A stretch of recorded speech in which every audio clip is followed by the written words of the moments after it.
Okay, let's just move back to the beginning of the chapter.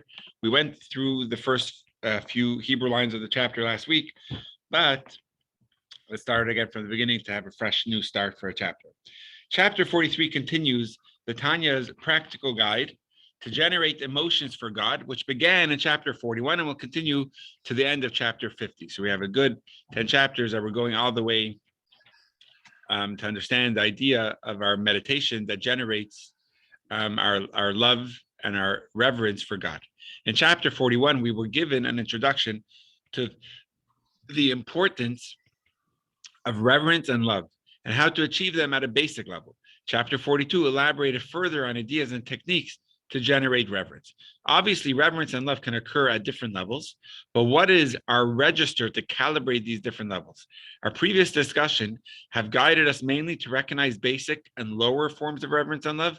In this chapter, we will explore the higher forms of these emotions and clarify exactly what distinguishes them from their lower counterparts. So we're going to be going back and forth between the lower levels of reverence and the lower levels of love, and then comparing it with and elaborating on the higher levels of reverence and the higher levels of love. First, we will turn our attention to reverence. In the second half of the chapter, we will address love. And this is continuing in the pattern that the Alter Rebbe first tells us the foundation of our relationship, which is reverence, and then you can build on it with love. So we started that already in chapter 41, that reverence needs to come first. So now also elaborating on them, on the higher levels of them, we will first begin with the levels of emotions of reverence. Now, regarding this lower reverence, which we have been discussing in chapters 41 and 42, which we have defined as any reverence that directly inspires the observance of God's mitzvahs, both prohibitions and positive commands to turn away from evil and to do good. And that's a quote from Psalms. Regarding this lower reverence, our sages said, if there's no reverence, there's no wisdom. So just to pause here for a moment, there's a basic level of reverence, which we've been discussing in chapter 41. And that is a level of reverence that even if you can't meditate deeply, but just having the idea and the understanding that God is our king, and we are under God's authority, and we will worship him as a result of that. Just even having that very basic level that God is watching us, God is on top of us, that counts as service of God in the form of reverence. So now that's one important thing that we have to know. And next, and he's going to quote the whole Mishnah in a moment, but in chapter 3 of Pirkei Avot, of Ethics of the Fathers, it has a double expression where it says, if there's no reverence, there's no wisdom. But then it says, if there's no wisdom, there's no reverence. So which one comes first? So the way we're explaining it here is that it's actually referring to two different levels of reverence. There's a lower level of reverence, and that needs to come first. You have to have a basic reverence of God in order to be able to properly fulfill his Torah. In order for it to be authentic, you have to know who you're serving. You have to appreciate that you are under God's authority, that you are revering God. Only then you could come to a higher level. But you have to start with that basic level. So let's see that he's going to explain the Mishnah inside now, I think. As we learned in chapter 23, the notion of both a lower reverence, which leads to the observance of Torah, and a higher reverence, which results from Torah observance, is suggested by the Mishnah's teaching. And here's a quote from chapter 3. If there's no reverence, there's no wisdom. And if there's no wisdom, there's no reverence. The Mishnah's first statement, if there's no reverence, there's no wisdom, that points to a lower level of reverence that inspires you to observe the Torah wisdom. The Mishnah's second statement, if there's no wisdom, which is Torah, there's no reverence, suggests a higher level of reverence, which comes after Torah observance. So we all know this in our own lives, that when we want to do a mitzvah, you could do it begrudgingly, you could do it unwillingly, and it still counts, but it's lacking any emotion there. But to properly and authentically do a mitzvah, it has to come with a level of emotion. The first emotion that it should bring within us is a reverence for God, that there's a God that I am a servant of, and God is the authority in the world, and therefore I'm going to serve God. when you do a mitzvah with that, it spurs you into doing the mitzvah more passionately. I'm doing this for God. I'm doing this because of my relationship with Hashem. That's the basic level of yira, of reverence that is needed, that spurs us into God's wisdom of Torah. But now, once you do the mitzvah, once you're studying Torah and you're more immersed in God's ways and God's wisdom of Torah and in God's will of mitzvahs, then it brings you to a higher level. The reverence that that comes from the study of Torah and from the mitzvahs is a higher level of reverence. That's the second half of the statement, that if there's no wisdom, there's no reverence. Okay, any questions on that? Because it's going to continue on this discussion a little bit, so just make sure it's clear for everyone. These two levels of reverence. Okay. Oh, yes, Lynn. So we were talking about Torah and we were at wisdom and we were talking about love. Are the love and the wisdom equated with each other? Not at this point, meaning we're supposed to study God's Torah with love and with wisdom, and with reverence. But over here, the wisdom is specifically, it's almost like there's God's Torah, which is God's wisdom. And how do we approach it? We could approach it with a passion, which is our emotions of reverence and love, or we could approach it coldly without our love and without our wisdom. And without our reverence. So over here, it's keeping it separate. There's God's wisdom, and there's the human interaction with God's wisdom, with God's Torah. How do we approach it? And going back to the example that we've used back in the chapters 37, 38, the idea of the wings of the bird could live without the wings, but it can't do its main feature, which is to fly and to soar up to the heavens. So a Jew can survive without his passion and emotions to God of Ava and Yira, which is reverence and love. And you could study Torah without it, but it's just not genuine. You're not living up to your full potential. You're not serving God the way you're supposed to. So that's where the wisdom of God, which is God's Torah and the fulfillment of his mitzvahs, need to be approached with the reverence, with the emotion, and with the love for God as well. Yeah. So does the DOS only come with higher reverence? So that's actually a very good question. So going back to chapter 42, first of all, was everyone able to hear Shira's question? No? Let me speak up. Can you hear me now? Okay. I was asking whether the DOS, the understanding, only comes with higher reverence. So that's a very good question, and the answer is no. The das is the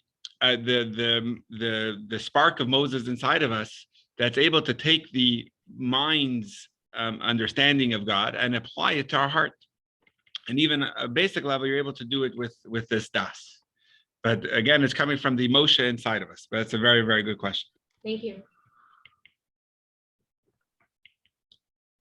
I have one other question. Oh yeah, sure. It's so interesting up to this class and then other things that I was reading.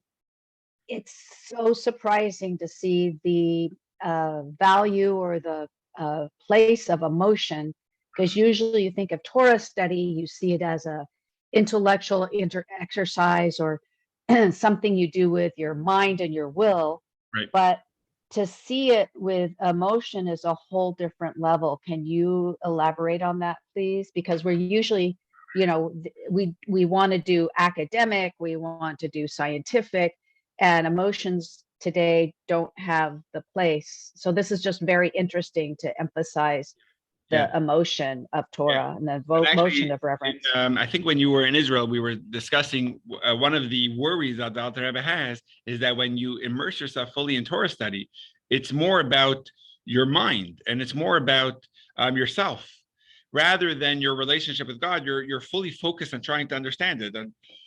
On your existence has to be strong in order to be able to approach it, because you can't say, oh, I'm nothing.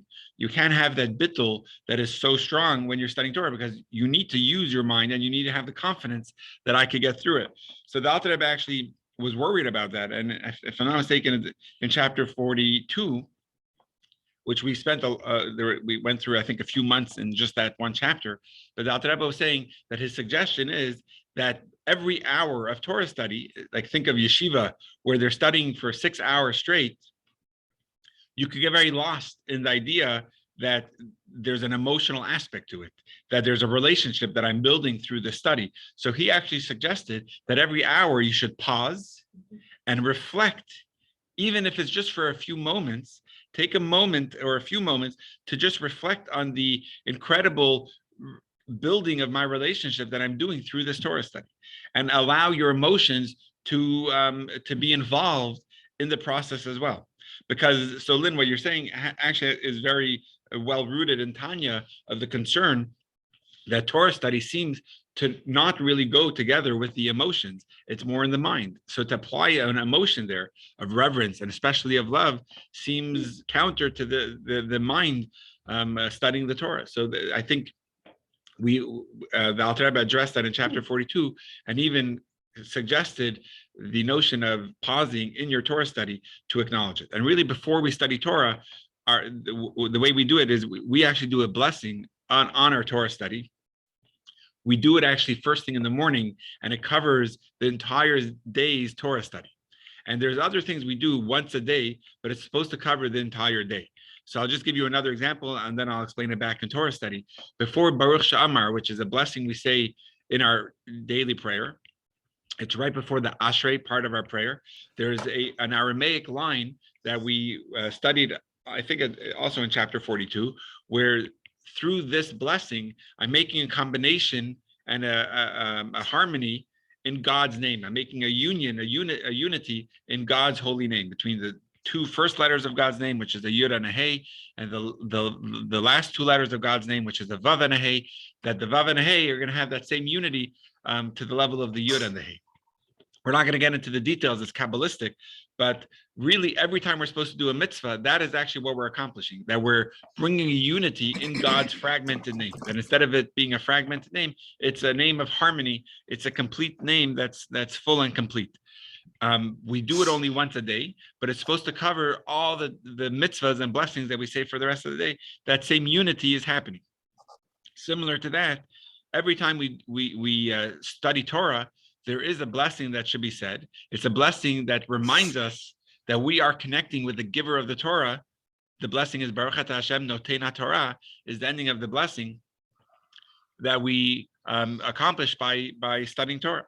But we do it at the beginning of the day. There's actually 3 blessings, all about Torah study, one after the next. The first is Al Divrei Torah, a blessing on the words of the Torah that we are reciting. And then Hamelami Torah Lam Yisrael, that God teaches Torah to his people Israel. And then a third blessing that we say also when we are reading the Torah on Shabbat by the Aliyah, that is, we thank and acknowledge God as the giver of the Torah. We do it only in the morning, and that covers the rest of the day's Torah study. But again, it's the acknowledgement and the understanding that the Torah that we are studying now is directly given to us by God. Not the nations. All right, we will continue now on the bottom of the Kindle page, or the top of 549 if you're looking in the book. So again, what we have so far is we have a lower level of reverence, we have a higher level of reverence. The lower level of reverence has to come before our approach and study of Torah and fulfillment of mitzvahs. That's like the Mishnah, if there's no reverence, then there's no wisdom. But then there's a higher level of reverence that comes as a result of my Torah observance and Torah study. And that's the second part of the Mishnah that says if there's no wisdom, there's no reverence. So now we're going to be talking about a gadlus and a katnus, which the title of this chapter, or the title of this section of this chapter was expanded and contracted mind. So now we're going to go into the lower level of reverence, two levels of our reverence. So now the bottom of the page, and within the category of lower reverence, there is a contracted, or in Hebrew, it comes from the word katan, over here katnus, which means small. So it's a contracted frame of mind. And an expanded, or in Hebrew, the word is gadol, or in Aramaic is gadlut, or an expanded frame of mind, the expanded one. Lower reverence from a contracted frame of mind is what we have been discussing throughout chapters 41 and 42. So that's what we've been discussing, which is the basic awareness that God is watching you, deducing his presence by looking at the contents of the physical world as his garments. And 3, the meditations before donning our talis and our tefillin. Now the Tanya will briefly describe the lower reverence from an expanded frame of mind. Meaning to say that when this reverence is produced by meditating on God's greatness, it's considered to be from an expanded frame of mind. The meditations in chapters 41 and 42 were from a contracted frame of mind because they didn't focus primarily on the greatness and awesomeness of God. They made you conscious that God is watching you and that the physical world veils his presence, but there wasn't a lot of detail about the wondrous power of God himself. That focus on God's greatness is the hallmark of an expanded mind meditation. So let's just pause there for a moment. You have the contracted meditation or frame of mind of the lower reverence, and now we're going to be discussing a expanded meditation in our frame of mind of this basic reverence. So again, just to summarize one more point, the basic reverence, the way it is from the contracted, has more to do with you than it has to do with God. It's that God is watching over you, and it's that looking at the world to see that God is present in your life. And you're supposed to have meditations before putting on talis and tefillin, before doing mitzvahs. But it's more about you is a big part of it. So it's more contracted to the way it is in your frame of mind. The higher level of this reverence, or the expanded frame of mind, is going to be on God's greatness more than it is about you. So let's see that now inside. In an expanded mind meditation, or again, Gadlut, you contemplate how he fills all worlds, which is a quote from the Zohar. You ponder the awesomeness of God as expressed through the myriads of spiritual worlds he has created. In a contracted frame of mind, the emphasis is on you, how God is watching you, and how you feel his presence. But in an expanded state of mind, the emphasis is on God, how he manifests his greatness in all the spiritual worlds. So again, this is still in a basic level of reverence, but it's more of an expanded mindset than the contracted one. The contracted mindset has more to do with you, how God is watching you, and that what was the other line he used over here? And how you feel his presence. But in an expanded, the emphasis is on God, or on God's greatness, how God is filling all the worlds. It's not as much as it is on you, but that all the angels and the souls of all the worlds, God is the one creating them all. That's the expanded mindset. Yes. So can this be likened to Simsum? So Hashem actually is everything, but he contracted his light into our world. And so are we, when we look at things through the lower reverence, are we contracting everything? But when we actually look at things at a higher reverence, we're actually realizing that Hashem is everything. So we're not. Yeah, that's very nice. Yeah, sure. That sounds beautiful. Yeah. I don't know if he's going to touch on it. I'm just looking ahead, but it sounds nice. Yeah. Maybe he'll bring that up. So I'm thinking about walking in his ways. Right. Nice. Very nice. Okay. So in Hebrew, I like every now and then bringing in some of the Hebrew words. So for those that are familiar in the Amida, when there's a repetition of the Amida, one of the words we say is Kadosh, Kadosh, Kadosh. Are you guys familiar with that? Okay, cool. Hashem tzvakot, melo kol haaretz kavodo. Melo means over here, it means to fill. That God fills all the worlds, or all the worlds are filled with his glory. Melo kol haaretz, the worlds are all filled. Kivodo, kavod means honor or glory. Kivodo with his glory. So this is the meditation here. And if you just look at the Hebrew line that we just read, is mimale kol almin. It's from that same word as milo or mimale, which means God fills all the worlds. So this is looking at the world and saying, oh my gosh, God is in every single aspect of these worlds and the myriad details that are in it, and the spiritual worlds as well. It's all filled with God. So the level this is in, the framework, is going to be memale. I'm going to contrast that later with the other framework, which is going to frame of mind, which is going to be on a level of sovev. We're going to get to there a little bit later. Okay. The Tanya now cites a metaphorical description of the spiritual world found in the Talmud, which might form the basis of an expanded mind meditation. Okay, so this is how the Talmud describes it. Listen to this. And again, the italic words are going to be the quote of the Talmud. So it's almost this entire paragraph where it says, you contemplate that a journey from earth to heaven takes 500 years. And the thickness of the heaven is a journey of 500 years. And so too, between each heaven and the one above it, and above them are the holy angels, and the feet of the angels are equal to all of them together. So you could just see, obviously this doesn't mean in our regular years and our regular days, but somehow the journey will be 500 years, and the thickness itself is another 500 years. And between each of the heavens, and does anyone know how many heavens there are? Seven. Very good. There's 7 heavens. Great job, Shira. There's 7 heavens. And again, that's another journey of 500 years with each one. And then you have the angels, and the feet of the angels are to all of them together. So with all of this, the Talmud, however, contains relatively little discussion of the spiritual worlds. But Seder Hishtalshus, the chain of spiritual worlds, is discussed in great detail in the works of Kabbalah and Hasidus. So this is, the Talmud is not even really delving into the journey of the spiritual worlds, and that's delved into in length in Kabbalah. And an expanded mind meditation. So till now, the mind meditation is on the expansiveness of your mind, is on the greatness of God.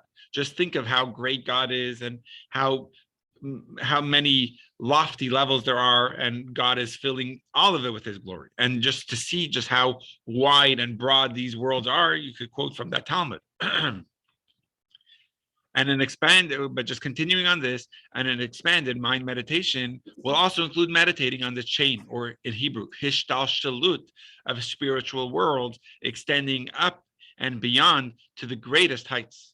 So not only is the mindset, or is the meditation on the journey of heaven to earth and how we see God in this world, but more also on the spiritual world that we don't really see, beyond the heights, or to the greatest heights.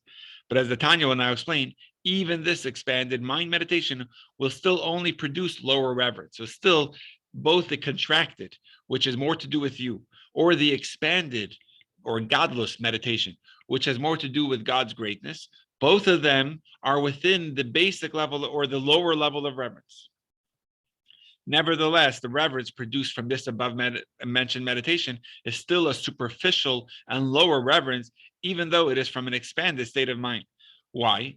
It's superficial because it's inspired by the greatness of God as manifested through the created worlds, which are the mere garments of the King, the Blessed Holy One, who is found in them only in a hidden, concealed, and garbed way, so as to energize them and sustain them. So there should be something from nothing. However much of your emotions might be stirred by these meditations, you're not actually getting excited about God himself, but rather God's influence, the wondrous worlds that he has made. That's why it's termed a superficial reverence. So why do we even bother ourselves with lower reverence if it is inferior and superficial?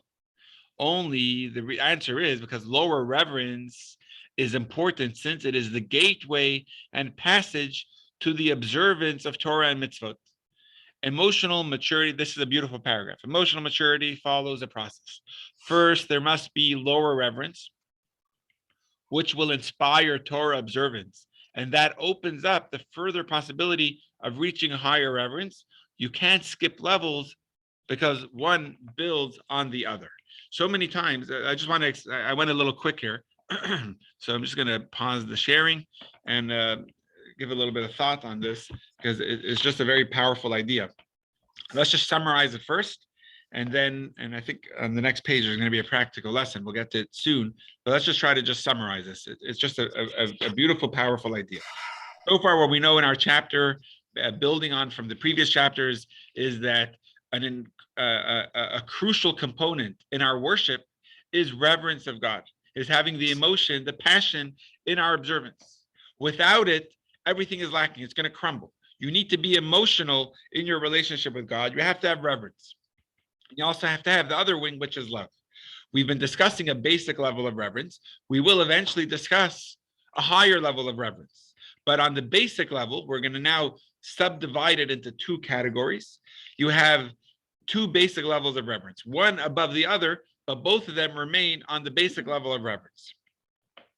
The way he's translating it in this chapter is a mindset or a reverence that comes from a meditation that is contracted, and a mindset that comes from a meditation that is expanded. Katnos and gadlus. The contracted mindset has more to do with you. It has to do with how you know that God is watching you, about the things that God has given you, God's authority over you. So, of course, that builds and develops this emotion of reverence, knowing that God is watching you, and it spurs you into the action of fulfillment of Torah and mitzvot with passion and genuine feelings. But still, it's a very basic level because it has more to do with you than to do with God. A higher level will be this expanded, or in Hebrew, gadlut, which means gadol, great, more of a broader mindset, where you look at God and saying, wow, God is the creator of heaven and earth and everything in it. And just see the distance from one world to the next, the spiritual distance between between earth to heaven, and between one heaven to the other heaven, and the thickness of the heaven itself. Each one is 500 years of a journey, whatever spiritual significance that 500 has, which we'll leave out for now. But even, you could think, and that's how you see God is filling all these worlds. And then you think of the spiritual worlds and the angels that are in the spiritual worlds. When you think of the greatness of God, that expands your mindset to this level of reverence. So it's still on the basic level of reverence, but it's a higher dose of this reverence. He's referring to it as a superficial. Why is it superficial? Because it's a reverence that comes not from seeing or appreciating God, but by seeing and appreciating God's influence. You see just how great God is in the world. You see all the angels created by God, and all the souls, and the distance of the world, and the beauty of nature in the world. All of that you look at and you say, wow, God is really great. But you're not really seeing God. You're seeing God's greatness, how it manifests itself in the world. So in Kabbalistic terms, God is referred to as a king, and the king has many garments. He wears his robes and he wears his crown. When you look at even just seeing the robe of the king, even though you don't see the king himself, you're just seeing him fully dressed up, that itself inspires you. So that's the inspiration that comes from this meditation. It's seeing the garments of the king, whether it's the nature of the world or the greatness of God in the higher worlds. It has to do more with God's influence and his garments, than with God himself. So it's still a critical aspect, but yeah, that's considered superficial. If it's superficial, why is it critical? So that was the last paragraph, which was beautiful, because one builds on the other. You can't have a higher level, which we're going to get to soon, without, which is in the next section, you can't have that without the basic level. It's almost like trying to teach a child to do things right without any reward. There has to be something superficial there. Do it because you're going to get this. Eventually, you're going to hope that they're going to do it not for a superficial outer reason, but they're going to do it for the cause itself. Similar to that, the way we build on our relationship, you do it from the inspiration that you see from around you. And then you develop that further and you get deeper to a higher level of reverence where you don't need that superficial part. You're able to zone in and see God himself. And that itself is your inspiration, which we'll get to in a moment. I think it's a very fundamental teaching, that emotional maturity follows a process. I think that's very powerful. Yeah. So for instance, using this sample behind me, if I am contemplating the awesomeness of a glacier and the power of a glacier, who created it, how it's there, what it does, that would be contemplating Hashem on a more on a lower level, right? That would be, because that, I got it, I just got it right. That would be the Katniss level. Katniss, very good. Yeah, you got That has more to do, yeah, it's superficial. It's more to do with us than with God. It's what the beauty, the power and awesomeness of this glacier does to me. Yeah. And from that would lead me to study Torah and then develop a reverence for God. Yeah. A reverence for God, something less superficial. Yeah, exactly. But even that reverence, like that's a beautiful example of the glacier behind you. And, just on Shabbos, Adina had a healthy baby boy. The miracle involved in it is just incredible.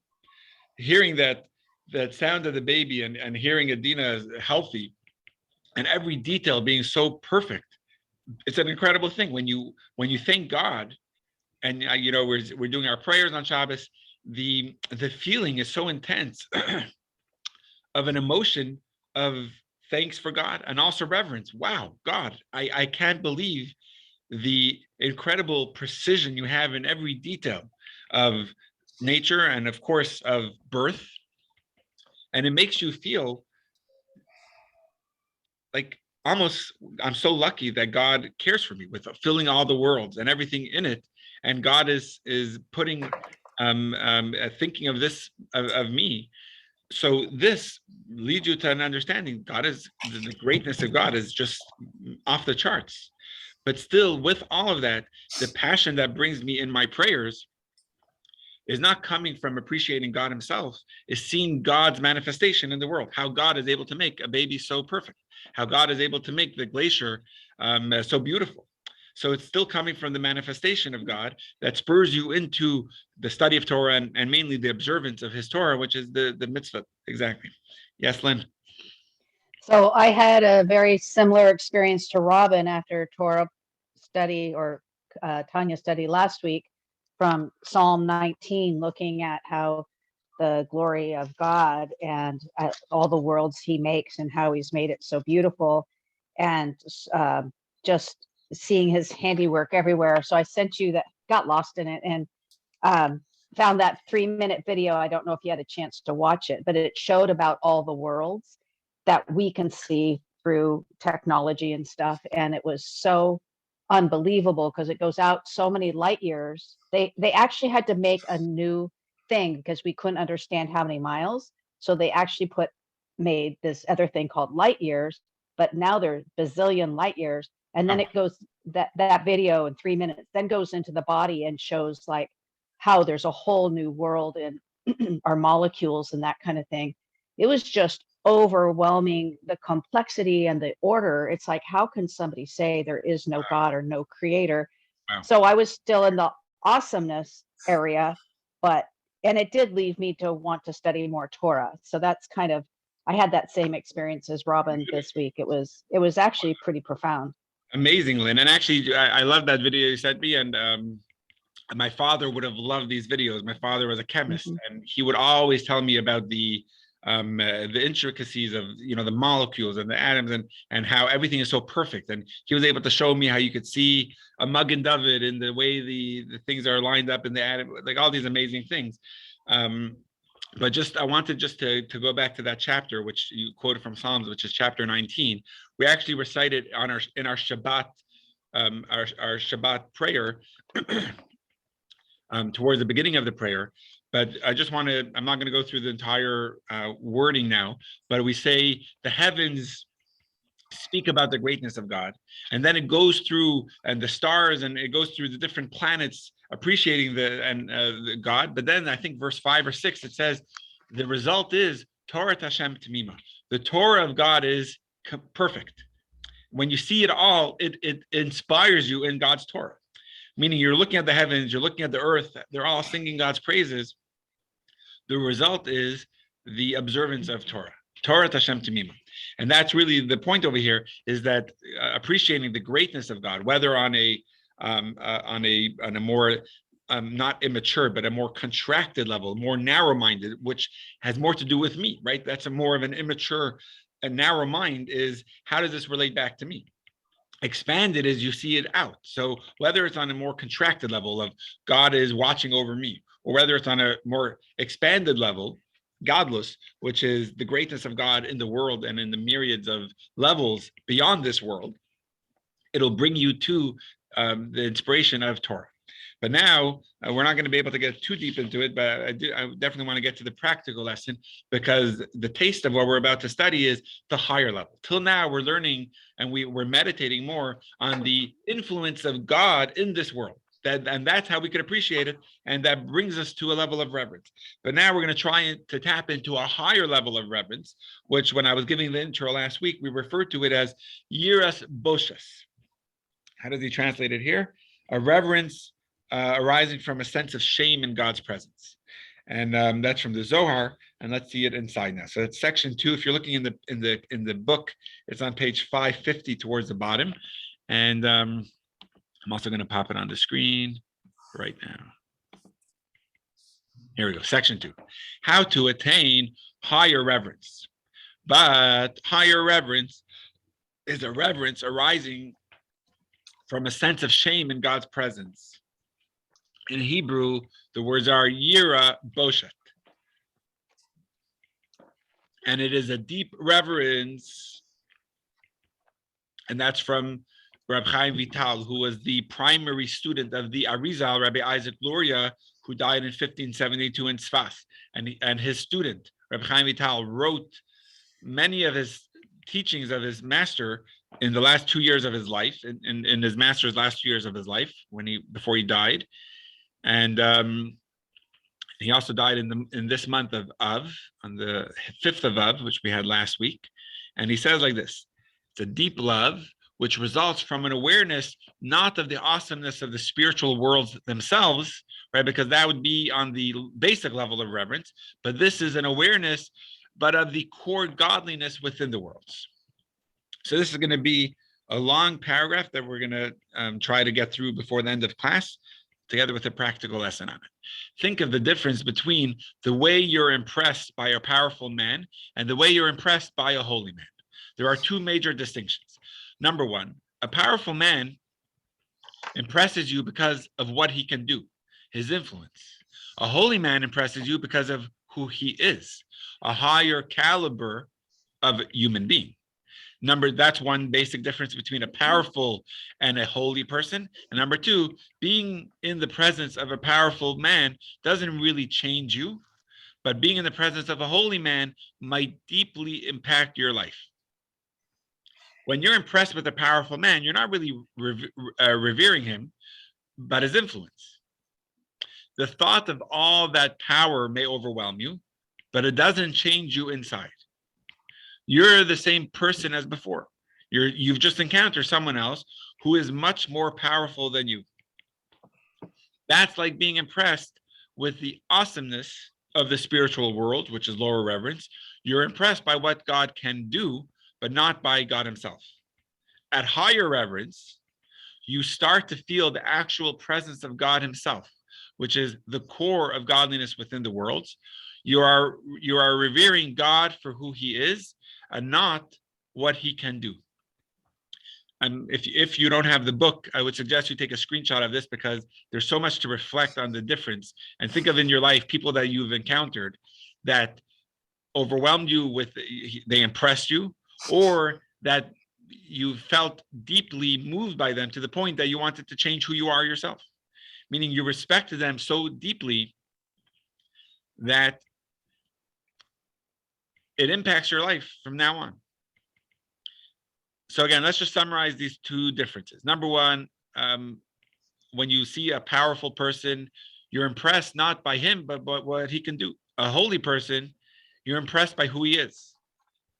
And number two, a powerful person doesn't really change you. They could impress you, they could overwhelm you, but a holy person, it could really impact your life. So the lower level of reverence is seeing the greatness of God in this world.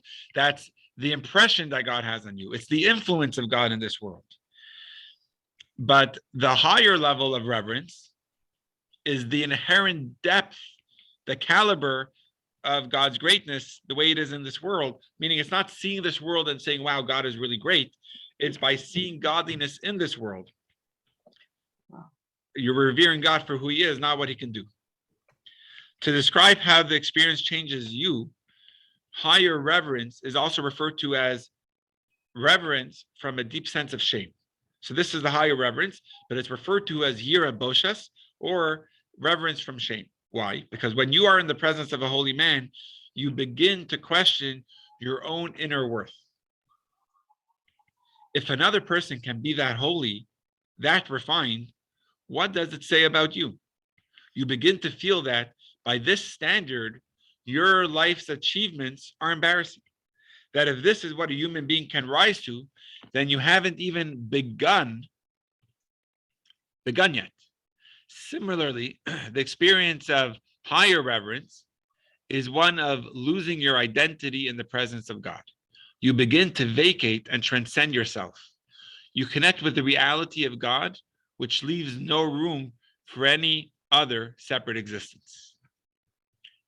And let's just finish this last paragraph with it.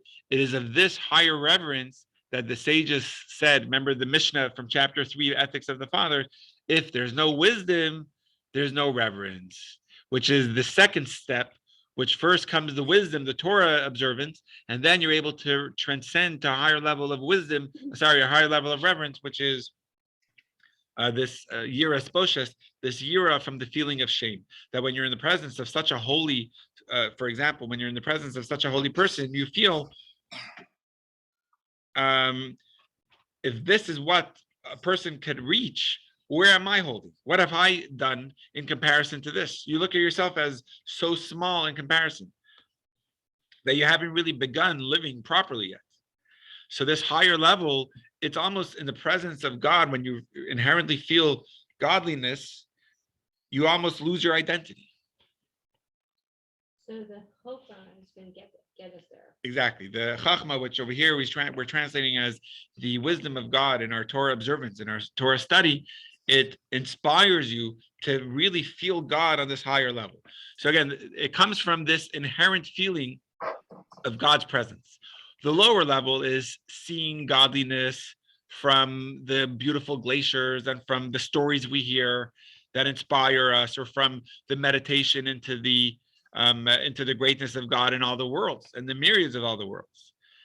But the deeper level, or the higher level of reverence, it comes not from the greatness of God, how vast God is in all the worlds, but from the inherent feeling of God within me and within the worlds. I mean, the feeling how